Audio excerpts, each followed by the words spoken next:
Hey guys, 2K3 here. This episode we're looking at the 10th level of the game, Journey to the Treehouse. Journey to the Treehouse is probably the hardest level out there, due to its length and the amount of precision it requires to get a deathless run. We start off relatively simple, with a few pits to jump over. One of them seemingly has a log bridge to use, but once you step on it, it will fall down after less than a second. The trick here is to keep tapping the jump button, therefore possibly avoid even getting detected by the branch's hitbox at all. After you pass by the lake with the crocodile, there's a vine you have to reach by jumping off the ground.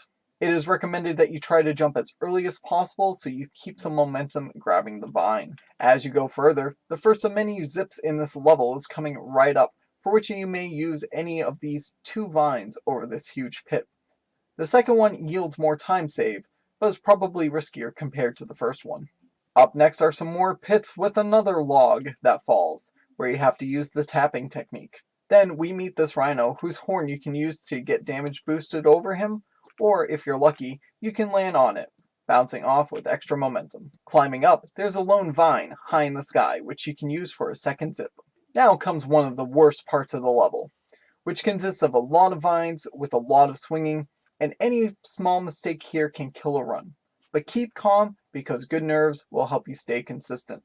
Surprisingly, among all the vines here, there aren't really any useful zips, mostly because they'll fling you too far ahead to your death. Soon enough, you'll get to these nests, which usually cause a lot of trouble, especially this first section where, regardless of how high you jump on them, you might just simply clip through the first vine you reach. The reason of this unknown, but is speculated once again, that's the wacky pseudo 3D transitions to blame.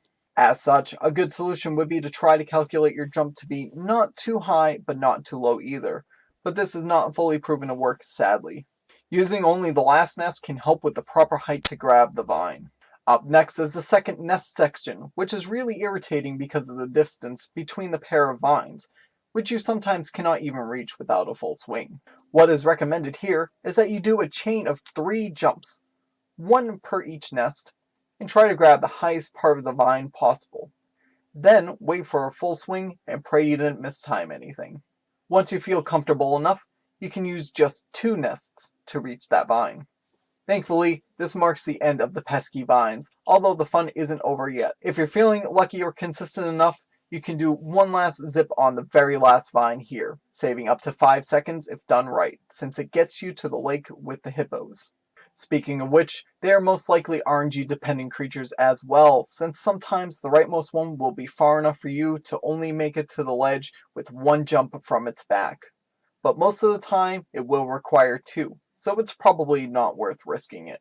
If you wait for the hippo to take 2 steps instead, you can guarantee making the ledge with a well-placed jump on its head. After climbing the highest cliff of the game and getting through the local wildlife, you can see this bridge that leads up to the titular treehouse our heroes been longing for this whole time. This bridge, however, is pretty dangerous, since like the tree branches earlier, every step breaks almost immediately after you touch it, and 1 step is already broken to begin with. You need to carefully time your jumps in order not to lose a life here, but it doesn't lose that much time anyways. So the understandable frustration of dying just a few meters away from the finish isn't worth panicking over. One strat you can do is by starting with 2 jumps, making sure the second jump lands before the halfway marker on the bridge to ensure that you don't fall through the already broken part. Once you bypass this final obstacle of the level, you can happily climb up the rest of the treehouse to meet your adoptive mother and, of course, the umbrella. That concludes this episode of the Tarzan 80% Guide. If you have any questions or anything else to talk about regarding this game, you can join our Discord server in the description. Anyways, stay tuned for the next episode, and we'll see you there.